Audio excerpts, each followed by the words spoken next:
Welcome to the deep dive. Today we're diving into probiotic safety.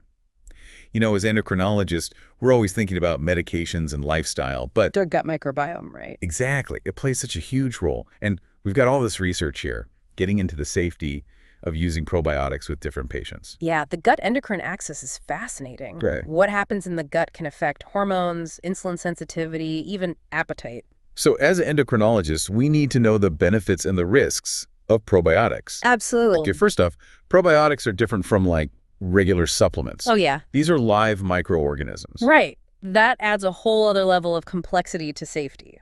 So how do we even assess that? Well, you have to remember that probiotics interact with the immune system and with the existing gut bacteria.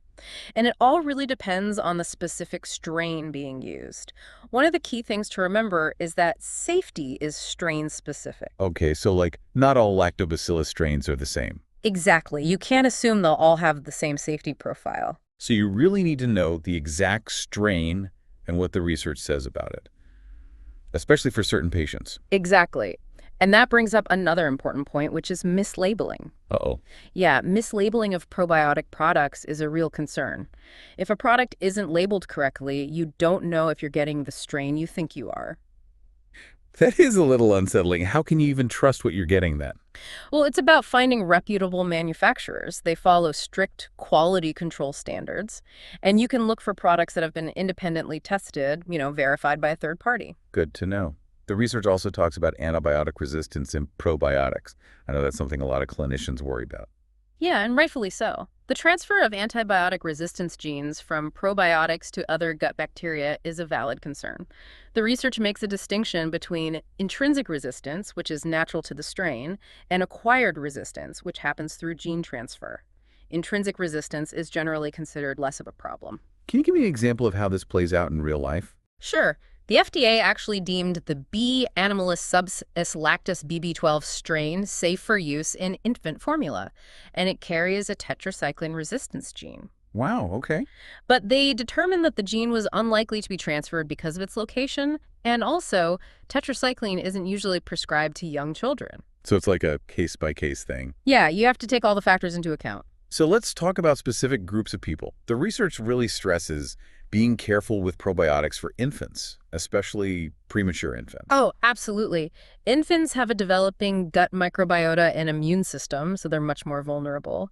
And while some formulas with Lactobacillus, Bifidobacterium, and Escherichia are allowed in some places, we need more research on the long-term effects. There's some research that suggests there could be unintended immune consequences from early exposure. Almost like we're messing with a delicate balance that we don't fully understand. A great way to put it. We're still in the early stages of understanding this complex interaction between probiotics, the host, and the gut microbiota. And with premature infants, there's even more at stake. They have a higher risk of things like necrotizing enterocolitis. Right, NEC, which can be life-threatening. Exactly. So where do probiotics fit in with that? Well, that's where they might actually help. Some studies show that using certain Lactobacillus and Bifidobacterium strains can actually reduce how often NEC happens and how severe it is. Oh, interesting. But of course, we need more research, particularly on the long-term effects. So there's that potential upside, but we can't just jump in without being cautious. Exactly. We don't want to do more harm than good. What about critically ill patients? Do probiotics have a role there? That's a tough one. On the one hand, they could potentially support gut barrier function, which is often compromised in critical illness. Okay, yeah. But there's also a big risk of things going wrong. One study on severe acute pancreatitis patients actually showed a higher mortality rate in the group that got probiotics. Oh, wow. Why would that happen? The thinking is that the probiotics might have increased bowel ischemia in those patients. It really shows how important it is to choose the right strain and how much more research we need before we can comfortably recommend probiotics for those patients, especially because they're already so vulnerable. Yeah, makes sense. We have to be super cautious. Okay. We've talked about infants and critically ill patients. What about people with inflammatory bowel diseases, like Crohn's and ulcerative colitis? I know there's been a lot of interest in probiotics for those conditions. There has, but the research shows a mixed bag. Some studies suggest that certain probiotic strains might actually help reduce how severe ulcerative colitis is. But there are also concerns about the risks, especially for people with active disease. What kind of risks are we talking about? Well, when you have active inflammation and ulcers in the gut lining, there's a higher chance of bacteria moving into the bloodstream.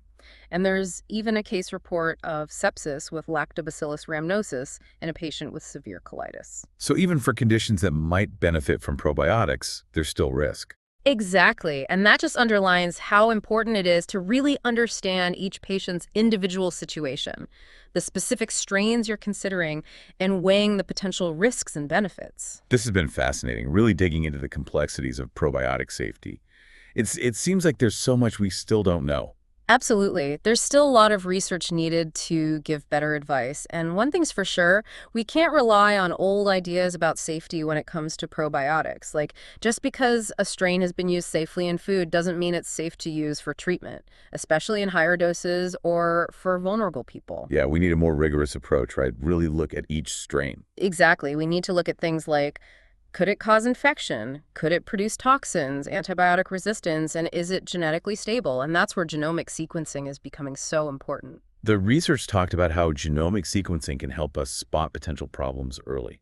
How does that work? Well, imagine being able to look at the entire genetic makeup of a probiotic strain, and you can pinpoint specific genes that might be linked to antibiotic resistance or toxin production. It's like having a blueprint that warns us about problems before they happen. That's incredible. It seems like that could completely change how we assess probiotic safety. It could, yeah. And it's not just about finding risks. Genomic sequencing can also help us understand how stable a probiotic strain is genetically. So like if a strain isn't stable, it might lose its good properties or even become harmful over time. Exactly. We use molecular typing techniques like PFGE to check how stable a strain is. And if we keep these strains in special collections, we'll have a reference for comparison. So thinking about our patients, as endocrinologists, we might have patients asking about probiotics for things like weight loss or their metabolism. Knowing all this about strain-specific safety, how does that affect what you recommend? Honestly, it makes me more cautious. It really pushes me toward a more personalized approach. I can't just suggest any probiotic anymore, just based on the genus or species. I need to know the exact strain, what research has been done on it, and if it's a good fit for that specific patient, considering their health and any other conditions they have. It's a lot to consider. It's not as easy as just grabbing a probiotic off the shelf. No, not at all. And remember, even strains that are generally safe could still pose risks for some people. We were talking about D-lactic acid production earlier. Right, too much of that can be harmful, especially for babies. And for people with conditions that affect gut function, like short gut syndrome. So it's all about understanding the potential risks and picking the right strains for each patient. It seems like we need to be careful about extrapolating from animal studies to humans. Absolutely.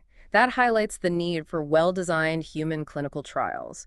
That's how we'll really understand probiotic safety and effectiveness. Speaking of human studies, the research also called for better post-market surveillance of probiotic products. Why is this so important? Post-market surveillance is really key because it lets us track the safety and effectiveness of probiotics in the real world, after they've been approved. It can help us find any unexpected side effects or trends that didn't show up during the clinical trials. So it's about making sure what we see in research actually holds up when these products are used widely. Exactly. And it can help us understand how different strains perform in different populations and under various conditions. It's like having a safety net to catch any potential problems that might come up. Exactly. It's all about making sure probiotics are used responsibly and safely. You mentioned before that some probiotic strains have been linked to being pathogenic and toxic. That seems a bit counterintuitive, right? We think of probiotics as the good bacteria. Can you explain that a bit more? It's important to remember that not all bacteria are the same. The ones commonly used as probiotics, like Lactobacillus and Bifidobacterium, generally don't have genes known to cause disease. But other types of bacteria do. So if a probiotic strain comes from one of those potentially harmful types, it needs extra scrutiny. Absolutely. Strains from types like Enterococcus, Streptococus, or Bacillus need much more testing to make sure they're not going to cause problems. We have to be really careful with those. So it's not enough to just look at the genus or species. We need to understand the specific strain and if it could potentially cause harm. Precisely. And we also need to think about the possibility of toxins.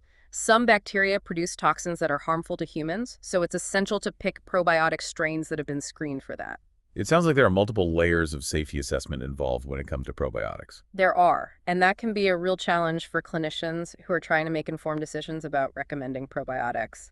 Speaking of making informed decisions, are there any specific guidelines or resources that endocrinologists can use when trying to figure out if a probiotic is safe? There are some key organizations doing good work in this area.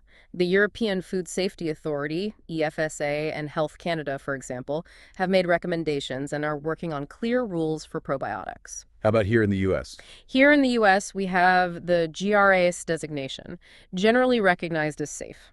That applies to food ingredients and additives. So, if a strain has GRA status, does that mean it's definitely safe? It means it's considered safe for its intended use, based on either a history of safe use or scientific evidence.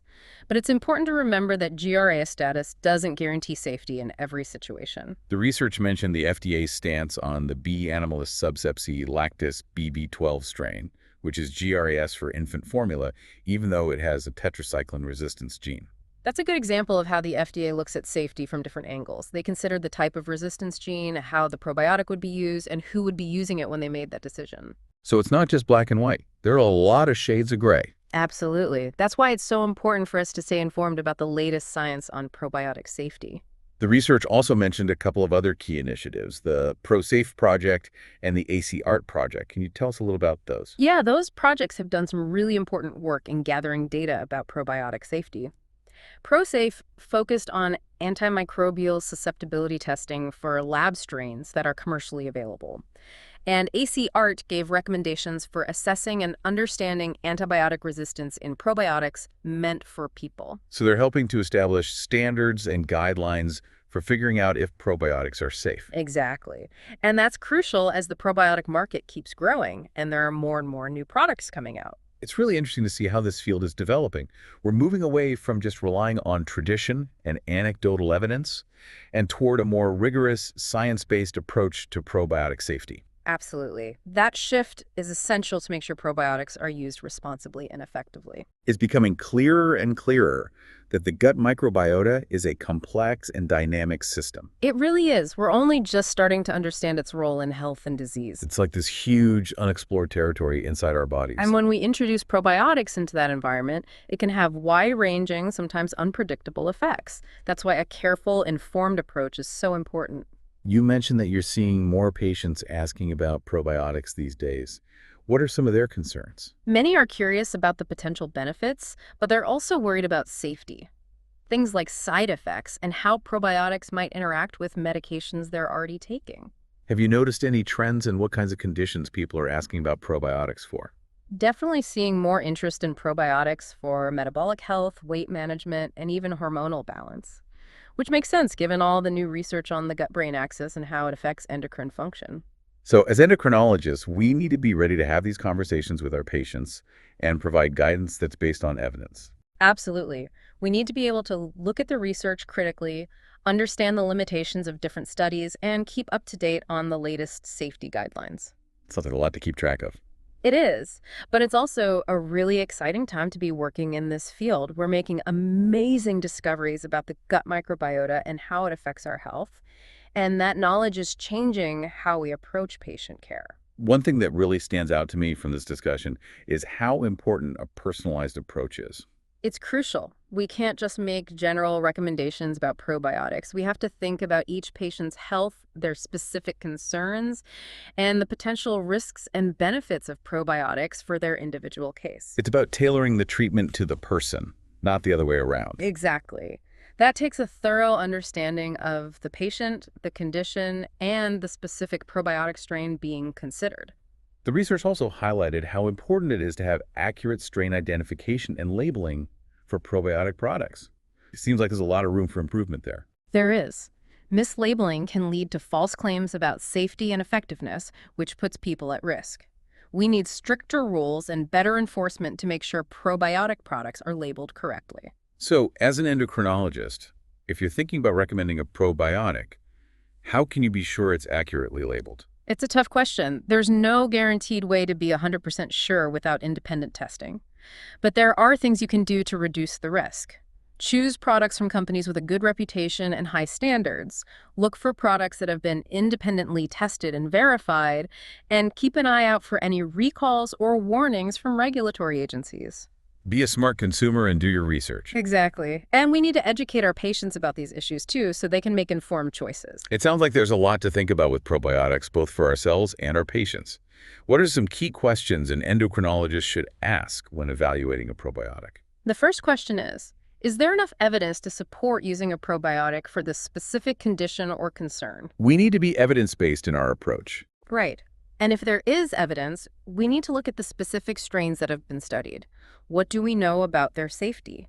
Could they interact with the patient's medications or other health conditions? Are there any reasons why this patient shouldn't take probiotics? Those are all really important points. It comes down to carefully assessing each individual patient and the evidence we have. Absolutely. Probiotics aren't a cure-all, and they do come with risks. But used thoughtfully and with the right information, they can be a really valuable tool for supporting health and well-being. This deep dive into probiotic safety has been incredibly insightful. We've explored how complex it is to assess risk, the special things to consider for different groups of people, and why it's so important to stay current on the research. It's such a fascinating field, and it's changing so rapidly. Yeah. As we keep learning more about the gut microbiota, our understanding of probiotic safety is going to keep growing too. Yeah, it really feels like we're just at the beginning of understanding the gut microbiome and how it affects our health. But like you said, there's still so much we don't know. What are some of the biggest gaps in research, things we need to look into more to really get a handle on probiotic safety? One that really sticks out is the long-term impact of probiotic use, especially for infants. We talked about it a bit earlier, but it's so important. We need more studies that look at what happens long-term, like what are the effects on their immune system from early exposure? How does it change their developing gut microbiota? And could these probiotics stick around longer than we think? So even if the short-term studies look okay, there could be these subtle long-term effects we're not catching. Exactly. And those could have implications down the road. It's like a ripple effect, you know? We introduce these microbes into this delicate system that's still developing, and we need to understand what happens over time. You also mentioned earlier that we need to better understand how different probiotic strains actually work, their mechanisms of action. Why is that so important for safety? Well, think about it. If we don't know exactly how probiotics work, it's hard to predict what they might do, both good and bad. We need to understand the specifics of how they interact with the immune system, how they change the gut microbiota, how they affect all these different metabolic pathways. It's like trying to solve a puzzle without all the pieces. Yeah, exactly. And each probiotic strain is like its own unique piece of the puzzle. We need to figure out where they fit in the big picture. And of course, we need more research on safety in certain groups of people. Critically ill patients, people with weakened immune systems, those with gut disorders already. For sure. Those are the people where the risks could be higher. We need to be extra cautious, figure out what the risk factors are, what the right dosages are, how long they should take them. Ultimately, we need solid, evidence-based guidelines to help us make the best decisions. It's always about finding that balance between the potential good and the potential harm. Exactly. And that balance might be different for each patient, depending on their situation. The research also mentioned that we need more accurate strain identification and labeling of probiotic products. Sounds like there's a lot of work to be done there. There is. Mislabeling can lead to all sorts of problems. False claims about safety and effectiveness, which puts people at risk. We need stricter rules and better enforcement to make sure the labels are accurate. So, if I'm thinking about recommending a probiotic to one of my patients as an endocrinologist, what can I do to make sure the label is accurate? That's a really important question, and it's tricky. There's no way to be absolutely sure without independent testing. But you can minimize the risk. Choose products from companies you trust, companies that have high standards. Look for products that have been independently tested and verified, and stay up to date on any recalls or warnings from the FDA or other agencies. So be a smart shopper, do your research. Exactly. And we need to educate our patients too, so they can make good choices. This has been a fantastic deep dive, really insightful. We've learned about how complex it is to figure out if a probiotic is safe, what to consider for different types of patients, and why we always have to stay on top of the latest research. It's been a great discussion. It's such a fascinating field, and it's changing so fast. The more we learn about the gut microbiota, the more we'll understand about probiotic safety. One last thought for everyone out there. As endocrinologists, we have this unique opportunity to connect gut health and metabolic health. And probiotics give us a really exciting way to explore that connection. How can we use this knowledge to help our patients and provide truly personalized care for those with metabolic disorders? That's the question, isn't it? It's a challenge for all of us to think critically, to be creative, and to figure out how we can use this new knowledge in our practice. Thank you for joining us on the deep dive. We'll see you next time for another fascinating exploration.